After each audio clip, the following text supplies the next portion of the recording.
Donc on va parler du sujet le code pour développer un territoire. Je voudrais remercier les organisateurs, notamment Marinette Torpy, de me faire confiance pour cette présentation. J'ai peut-être une question. Alors, est-ce qu'il y a des codeurs dans la salle? Ah, 2 codeurs. Est-ce qu'il y en a qui connaissent déjà? Est-ce que c'est à peu près la définition du codage? Est-ce qu'ils savent à peu près ce qui les attend? Non. Bon, c'est très... Ah, quelqu'un, d'accord. Alors, je vais d'abord me présenter. Pourquoi je parle du sujet du codage? Il y a 3 raisons. La première, depuis 20 ans, je travaille dans les nouvelles technologies. Je travaille pour des médias, donc j'ai monté des plateformes, des sites comme GoVoyage. Donc j'ai souvent été confronté à ce métier de programmateur, de développeurs, toutes ces personnes qui réalisent régulièrement des logiciels, des plateformes. Ensuite, la deuxième raison pour laquelle je vais parler du sujet, c'est que je travaille maintenant pour Viva Technologies. Alors, est-ce que certaines personnes connaissent ici Viva Technologies? D'accord. Donc, je vais en faire un court résumé, mais Viva Technologies est un salon dédié à l'innovation qui a lieu en métropole au mois de mai. Et c'est un salon qui connecte les grands groupes avec les startups. Donc, l'idée, c'est d'aider les grands groupes à se transformer, à se digitaliser et d'aider les startups à accélérer leur business. Et moi, je suis principalement sur la relation avec les territoires. Donc aujourd'hui, je travaille avec les régions en métropole, mais aussi avec l'outre-mer. Et je travaille aussi avec des territoires, aussi bien en Afrique, qu'en Amérique, qu'en Asie. Et j'ai fait un constat. Le constat, c'est que, en fonction des stades de maturation des écosystèmes, qu'est-ce qu'on appelle les écosystèmes? C'est tout ce qui est formé par les startups, par ces petites entreprises qui innovent. Et en fonction du degré d'innovation des écosystèmes, on a parfois besoin de mettre en place des solutions. Et donc, c'est vrai que c'est en échangeant sur le sujet du codage pour certains territoires, que j'ai proposé et j'ai soumis l'idée que ce que je voyais ailleurs, c'est que, en effet, si on veut enrichir l'écosystème, il faut investir dans le codage. D'où le titre, le code pour développer le territoire. Je voudrais enfin dire qu'une des raisons pour lesquelles j'interviens, c'est parce qu'au cours de mes voyages et de mes rendez-vous, j'ai rencontré une école qui s'appelle WeThinkCode. Alors, WeThinkCode fait partie des écoles, comme il existe aussi à la Martinique, Saint-Plon, il existe aussi Parallèle 14. Le côté très spécifique de l'école WeThinkCode, dont je vais vous faire une présentation juste après, c'est que c'est une école qui s'est inspirée de l'école 42, créée par Xavier Niel. Est-ce que certains situent ou pas l'école 42, plus ou moins ce que fait l'école 42? Donc j'ai toujours mes 2 codeurs de la salle qui connaissent. Je vais peut-être faire, pour ceux qui ne connaissent pas tout à fait, Xavier Niel a créé il y a 5 ans une école qui était ouverte à tout type de profils. Aussi bien des profils de personnes en échec scolaire, des femmes en reconversion.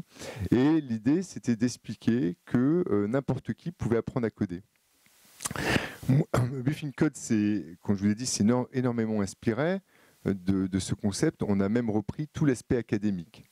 Tout l'aspect, donc le contenu, donc cette école qui se trouve au Cap, aujourd'hui forme en moyenne 300 étudiants au codage pour qu'ils deviennent ensuite des très très bons ingénieurs au codage.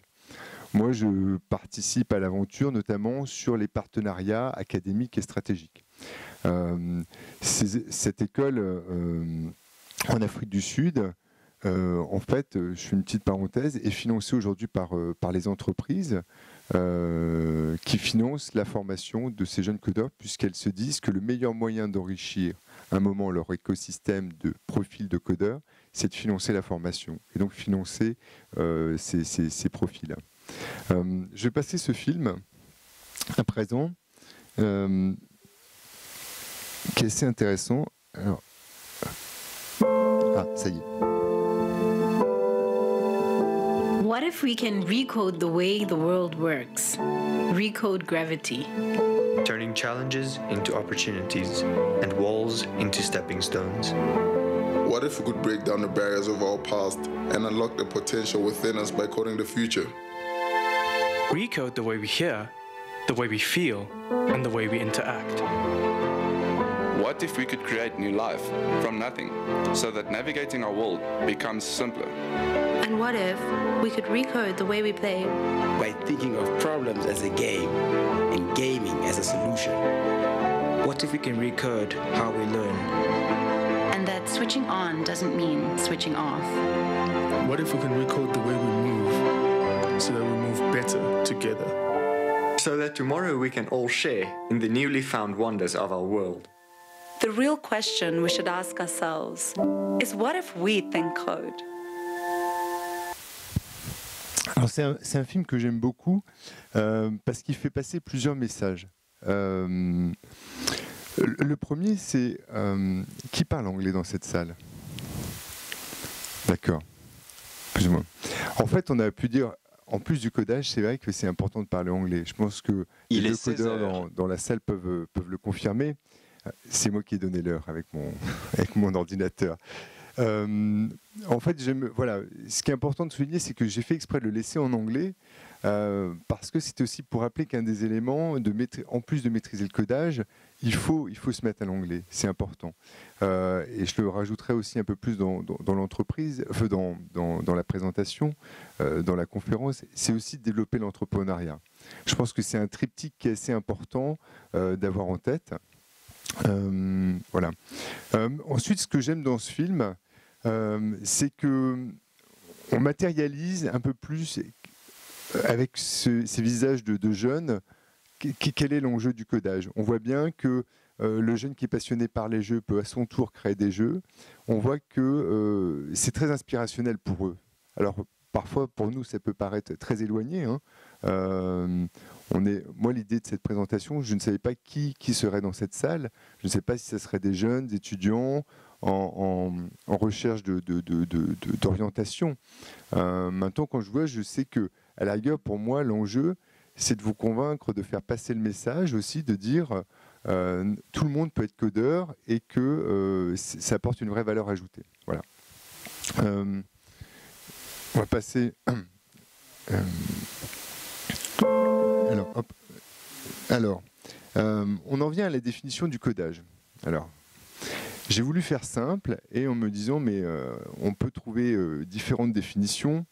Alors, il y en a je les trouve toujours aussi barbares. Et la seule que j'ai trouvée qui me va très très bien, c'est le langage des machines. Voilà. Au fond, quelqu'un qui veut être développeur, programmateur, il apprend à parler aux machines, il apprend à programmer des machines.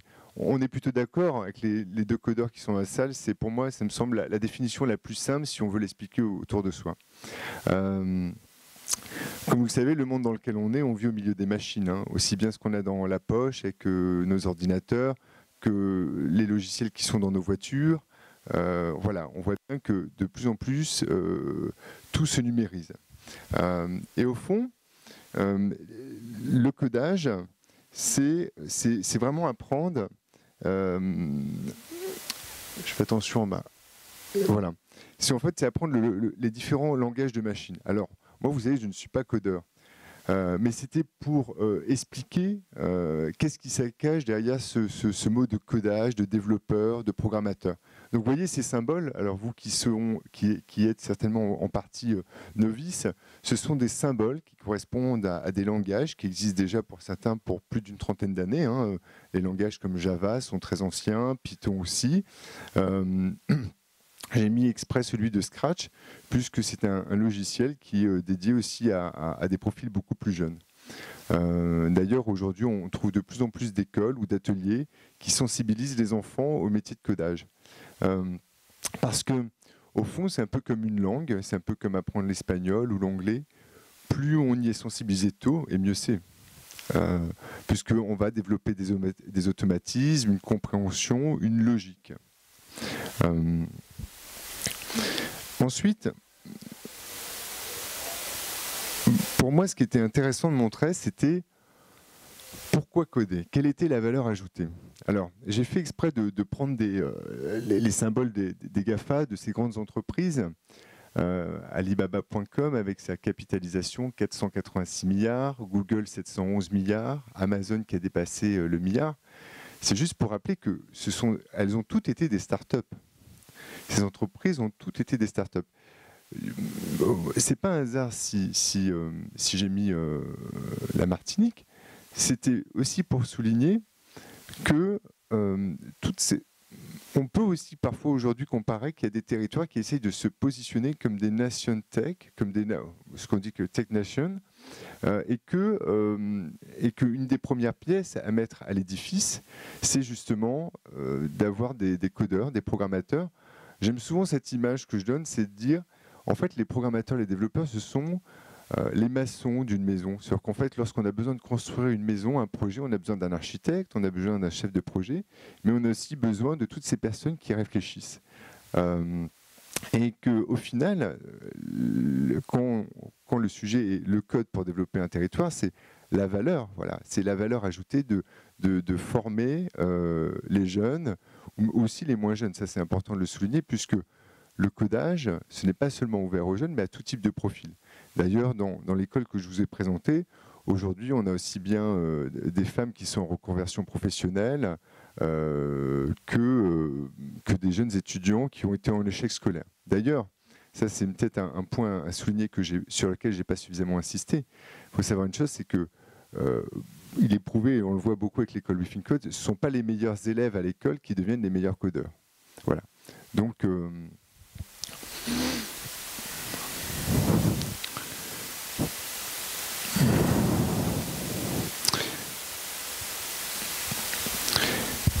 mon idée, c'est aussi à travers ma présentation, de convaincre, de trouver des arguments pour les jeunes qui se posent la question de vouloir coder. En fait, développer où et quand vous voulez.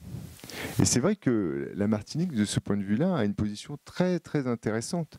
Ce matin, moi, j'ai fait des calls avec le Canada, avec Montréal. J'étais en ligne avec la directrice de l'innovation de la ville de Montréal. Et ce que je voulais vraiment souligner, c'est de se dire que aujourd'hui, à la Martinique, on peut à la fois travailler avec la métropole et à la fois travailler avec des grandes villes qui ont des besoins de développeurs. Et donc, quand on se pose la question de l'avenir du territoire, on sait, d'après ce que j'ai échangé, d'après ce que j'ai compris depuis quelques années, il y a une sorte de, pas de déficit démographique, mais en tout cas, la jeunesse a tendance à regarder d'autres horizons que son île naturelle, là où les jeunes sont nés. Et en fait, c'est un des arguments que je trouve qui est très intéressant. C'est qu'aujourd'hui, beaucoup de jeunes Martiniquais peuvent se dire « je peux continuer à vivre dans mon île tout en étant tourné vers le monde ». Et ça, c'est quand même un argument très très important.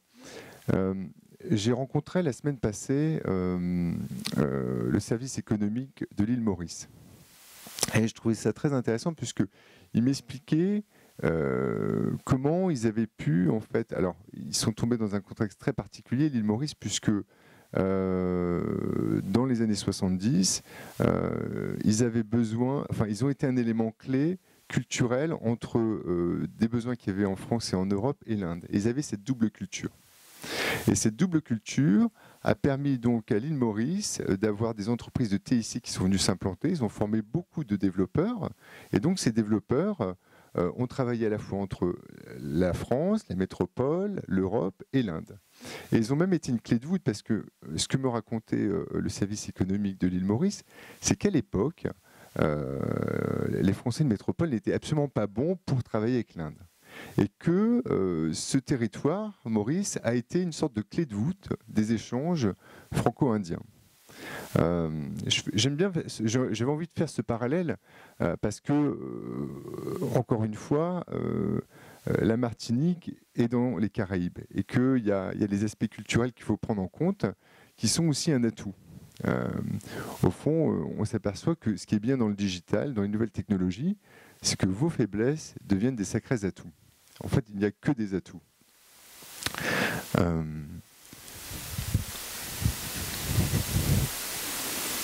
Alors, j'ai voulu mettre ce schéma, ne sachant pas qui j'allais avoir en face de moi. Alors c'est vrai que je m'étais dit, dans tous les cas, le salon s'expose, c'est un salon qui est quand même dédié à aider les jeunes entrepreneurs et aussi aider les profils étudiants à s'orienter. Alors, qui sont les acteurs de la réussite et du développement ? Pour moi, c'est important de nouveau souligner ce triptyque, qui est le triptyque de notre société, en fait. La collectivité est là pour accompagner. Il se trouve que la collectivité de la Martinique est dynamique, puisqu'on va bientôt, je pense, si je ne me trompe pas, d'ici 2 ans, avoir une île qui est complètement équipée du point de vue digital, numérique, donc les éléments y sont. En tout cas, tout est fait au sein de la collectivité pour préparer le terrain de cet avenir, de la croissance, que j'ai bien souligné. Il y a les entrepreneurs. Les entrepreneurs, c'est important, puisque vous imaginez bien que si on veut donner du travail à des codeurs, alors ils peuvent trouver du travail à distance, parce que comme je l'ai rappelé avant dans la présentation, on peut être codeur et travailler pour un employeur qui est à Montréal ou à Paris. Mais c'est quand même important que les entrepreneurs de l'île se préoccupent aussi de cette transformation et ont envie de jouer cette carte de l'avenir.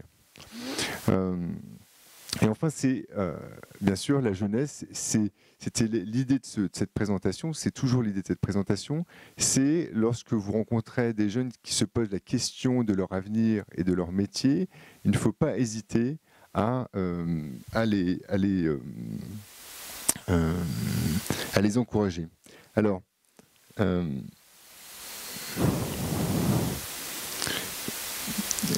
ma transition, c'est pour coder, il faut entretenir la confiance en soi et cultiver le sens pour développer et vivre ensemble. Alors, ça peut vous paraître bizarre, peut-être que je mette d'un seul coup cette slide. Mais au fond, pour moi, c'était aussi l'occasion de dire que l'objectif d'une conférence qui s'appelle Le Code pour développer un territoire, c'est aussi de donner un sens à ce métier. En fait, vous voyez, c'est de donner un sens à cette compétence. Au fond, j'ai mis exprès des métiers dans l'agriculture, j'ai mis des métiers dans les services, j'ai mis des jeunes, j'ai mis des... L'idée, c'est de se dire que les personnes qui veulent coder, qui se posent la question d'apprendre à coder, elles peuvent réaliser, enfin, elles peuvent donner du sens à leurs projets, à leurs envies. Et que, vous voyez, tout à l'heure, je donnais l'exemple au cours d'un interview de ce plombier, il y a quelques années, qui avait beaucoup de travail et qui avait un seul souci dans la vie, c'était de devoir faire des devis. Et on sait tous que les plombiers, c'est souvent très compliqué de faire le devis parce qu'ils enchaînent les urgences. Et ce plombier en question a profité justement d'échanger avec un codeur et un programmateur pour créer un logiciel. En fait, ce plombier savait qu'en fait, en réalité, il y a 400 interventions dans le métier du plombier. On est toujours sur changer un joint, remplacer un robinet, remplacer 2 robinets. Et il a travaillé avec un codeur qui ont créé donc une application qui permet en fait aux plombiers de simplifier la mise en place du devis. Donc en fait, ce qui est devenu d'un seul coup, ça donnait d'un seul coup beaucoup de sens à ce lien entre l'artisan et le développeur, le programmateur. Puisque maintenant, le plombier, et d'ailleurs maintenant ça s'est énormément diffusé, de plus en plus de plombiers utilisent ce type de logiciel dans lequel il y a les 400 interventions, et au final, le plombier vient, il peut faire rapidement un devis, il peut rapidement l'envoyer, et ce qui est intéressant de savoir, c'est que ce plombier, en fait, a fait fortune, non plus seulement avec ses interventions de plombier, mais il a fait aussi fortune en créant ce premier logiciel qui a été repris par plein d'autres plombiers. Et donc, c'est là qu'il est important de souligner que avoir autour de soi des codeurs, des programmateurs, c'est aussi l'opportunité d'avoir des personnes qui peuvent vous accompagner dans des idées et mettre en place des idées.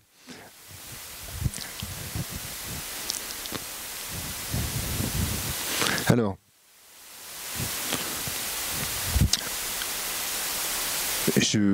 encore une fois, je ne savais pas tout à fait qui j'aurais en face de moi.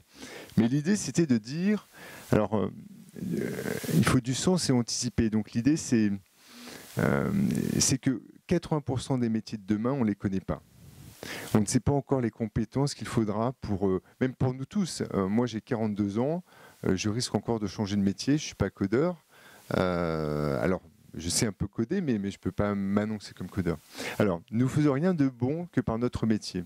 J'aime bien cette citation de Charles Péguy. Et ensuite, j'ai mis cette citation martiniquaise. Je vous éviterai mon accent, mais il ne faut pas attendre, si je ne me trompe pas, il ne faut pas attendre d'avoir faim pour cuisiner.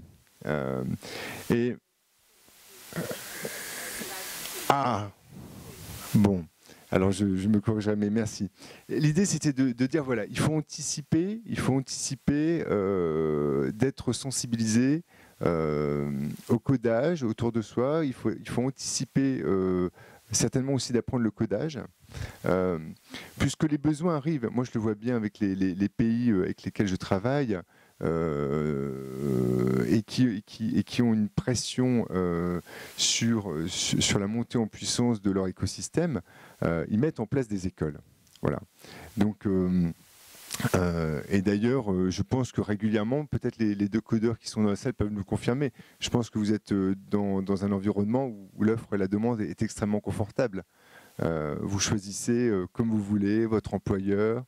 Voilà, et ça c'est important parce qu'aujourd'hui la plupart des codeurs et des programmateurs ont quand même ce luxe de pouvoir s'épanouir comme ils le veulent. Voilà. Alors, j'ai repris justement le sujet de Oz parce que c'était encore une fois pour insister sur le sens. Tout le monde se souvient, ou alors de cette allégorie du magicien d'Oz. En fait, c'est une histoire de ce que vous cherchez, vous l'avez au fond de vous. Je crois que l'homme de fer rêve d'avoir un cœur et il l'a. L'épouvantail rêve d'avoir un cerveau, mais il a une tête. Et j'ai fait exprès d'insister sur Oz et oser.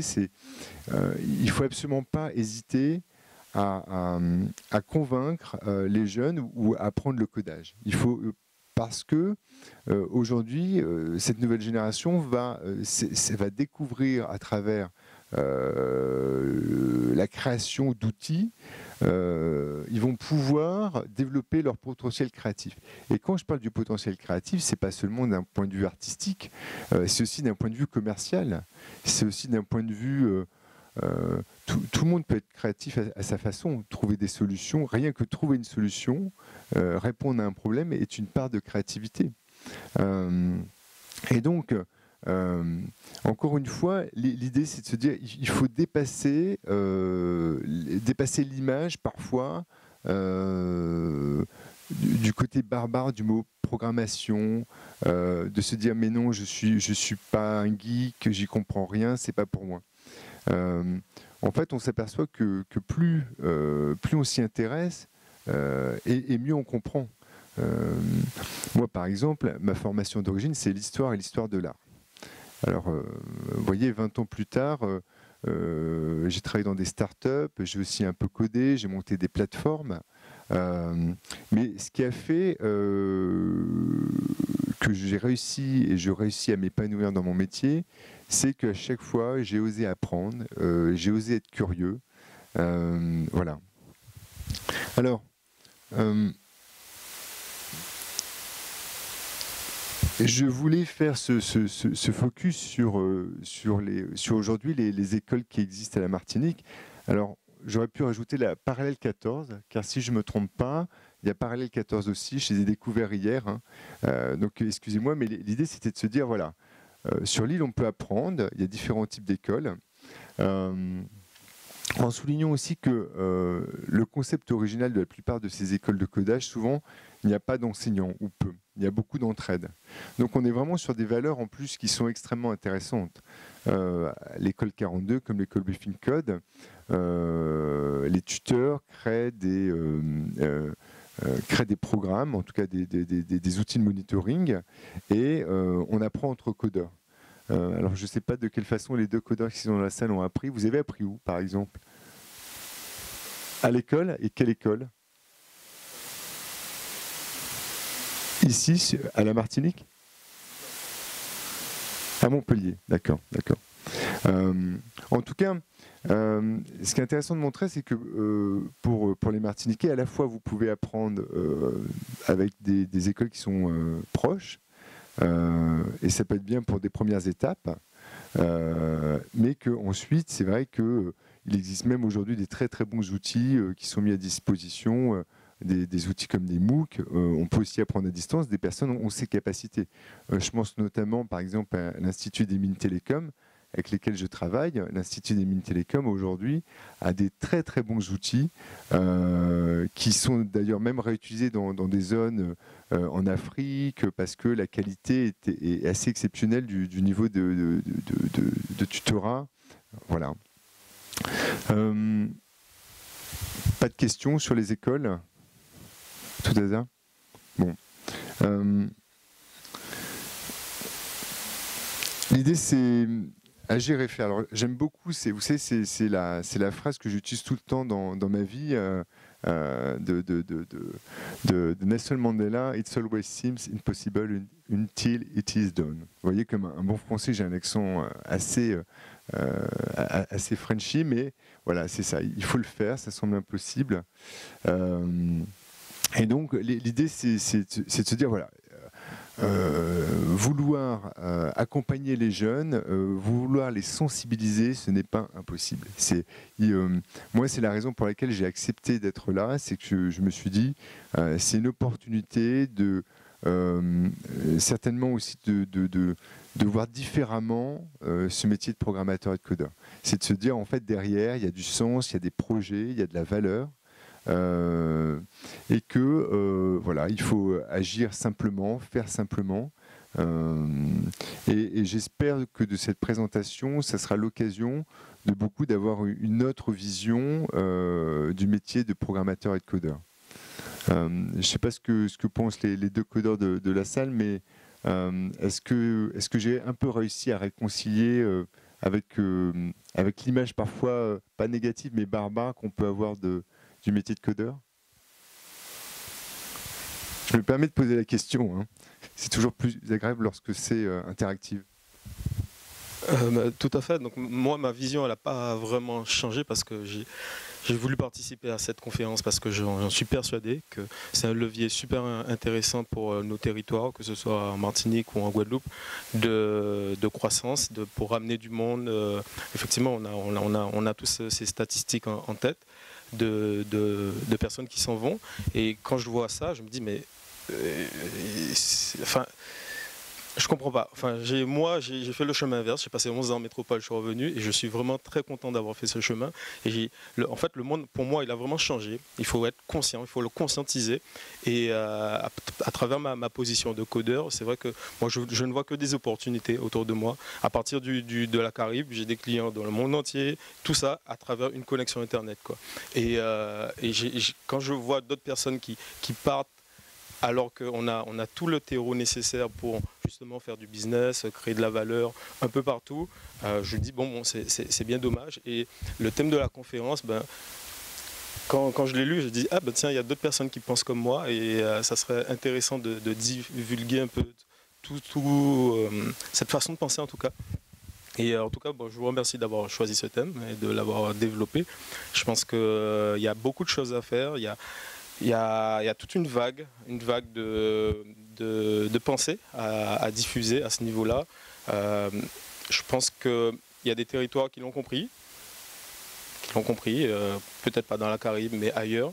Ne serait-ce que des pays comme la Corée du Sud. La Corée du Sud, elle a tout basé sur... La Corée du Sud, il faut le savoir que c'est un pays qui, il y a 50 ans, avait le PIB de l'Éthiopie. Maintenant, ils n'ont pas de matières premières, ils n'ont pas de tout ce qui fait les pays riches en ce moment. Ils ont tout misé sur l'économie de la connaissance. Donc, c'est former les plus jeunes à cette matière grise, aux aspects scientifiques, aux aspects... Voilà, créer des déclics Et une fois que les déclics sont créés, à partir de là, on a du Samsung qui sort. On a toute cette nouvelle économie qui est en place en 50 ans. Il y a 50 ans, c'était le PIB de l'Éthiopie. Là, ils ont un PIB supérieur à celui de la France, quoi. Donc c'est juste impressionnant. Et je pense que ça, on parle du code, mais bon, voilà, c'est tout ce qui tourne autour de l'économie numérique qui va avec.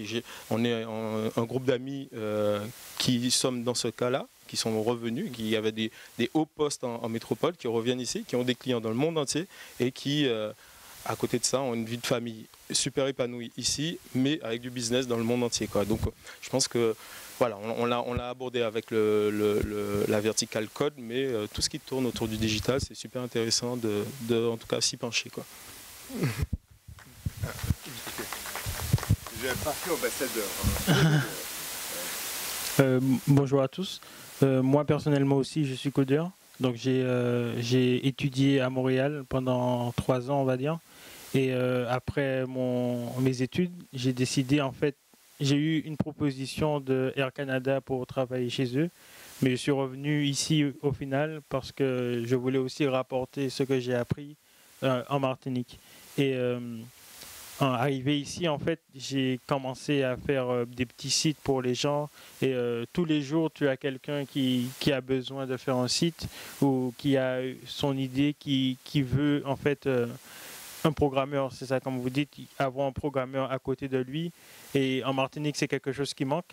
Et donc, je savais que j'aurais eu de la matière à travailler, quoi. Donc, en ce moment, en plus, vous avez parlé de devis. Je fais un logiciel de devis pour une entreprise. Et c'est un métier aussi, c'est vrai où on peut travailler de chez soi en Martinique, mais travailler pour des entreprises partout sur Terre. Et c'est sûr qu'au début, ça fait peur. Et au début, ça peut être un peu compliqué à apprendre parce que la manière dont l'informatique fonctionne, enfin la programmation, c'est pas quelque chose qui à la base est facile on réfléchit pas comme ça en fait, mais après peut-être 2-3 mois on commence à rentrer dedans et c'est vraiment ça devient un plaisir en fait de coder. C'est même plus notre travail, c'est juste une passion et puis un passe-temps où on code pour le plaisir. Alors, je laisse passer, vous voyez. En fait, je suis un ancien codeur puisque ça fait plus de 20 ans que je ne suis plus en parallèle avec le code. Je suis venu à la conférence vraiment par hasard. Je pense que si ça aurait été écrit le codage, etc., j'aurais été encore plus intéressé. Mais je crois que c'est la conférence la plus importante du salon. Sur la présentation que vous avez faite là, Madame Torpier, là, je venais de la féliciter et je crois que, et j'espère qu'elle a une oreille vraiment attentive à ce que vous dites. Parce que je crois que l'avenir, vraiment, pour le numérique, il y a 2 exemples là. Déjà, je suis un ancien. Maintenant, je suis formateur en technique audiovisuelle professionnelle, donc j'ai laissé l'informatique industrielle de côté. Mais je crois que par mon expérience et ce que vous avez déjà dit en présentation et les 2 témoignages, il faut vraiment que Mme Torpille commence à réfléchir à son niveau. C'est elle qui a choisi le thème, hein. Je lui rends hommage parce que c'est Marinette qui a eu cette très bonne idée. Et peut-être quelqu'un qui veut... D'accord. Alors, bonjour, moi ma question c'est, en tant que jeune porteur de projet, quels sont les sites que vous recommandez pour un jeune autodidacte pour du codage? Oui.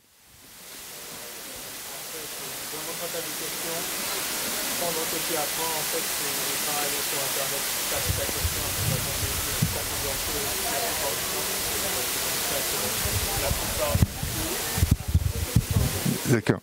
Je pense que vous pouvez... Alors. Ouais, il y a un autre micro. Je vous en prie.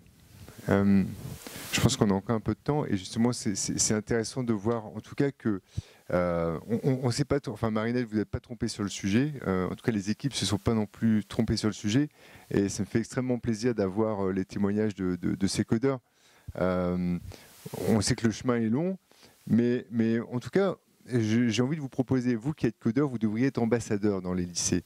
Je pense qu'il y a aussi une part de... Aussi, vous pouvez prendre part au projet. Et je pense que témoigner, évangéliser sur l'île, dans les collèges, dans les lycées, et notamment, moi je pense beaucoup aux femmes, parce que les femmes sont très importantes dans l'île. Je pense que c'est réputé. Ça fait partie des piliers de la société martiniquaise. Mais aujourd'hui, il y a un grand, très très grand enjeu que les femmes puissent devenir programmatrices, coder. Puisque c'est aussi une vision du monde. C'est aussi une vision de... Quand je parlais de potentiel de créativité, c'est aussi le potentiel de résoudre les problèmes avec une vision du monde, avec un pragmatisme.